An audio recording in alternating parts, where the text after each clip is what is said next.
Como todos y todas sabemos, estamos viviendo un año muy especial, raro, realmente dicho, simplemente raro, pero bueno, aquí estamos intentando llevar las Navidades de la mejor forma posible. Para ello también nos hemos puesto en contacto con los y las ayudantes de Olentzero, los secretarios, secretarias, toda esa gente que tienen alrededor de Olentzero y Maridominguín, para confirmar que puedan venir a Getxo, para que los niños y niñas getxotarras puedan transmitirles sus deseos. Al igual que lo hemos hecho con Olentzero y Maridominguín, hemos estado hablando también con los pajes y de los Reyes Magos, y también nos han confirmado que van a poder venir a recibir a los niños y niñas getxotarras.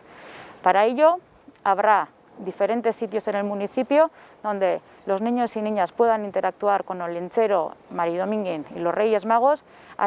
Igualmente habrá espectáculos sobre Olentzero y Maridominguín, y habrá muchísima programación cultural para toda la familia. Podremos tener a Andoni Barañano, a la Orquesta Sinfónica de Euskadi, a la joven Orquesta Sinfónica de Euskadi, vamos a tener a Guasen, vamos a tener una amplia oferta cultural. Os animo a todas y todas a disfrutar de las Navidades en Getxo. Eskerrik asko.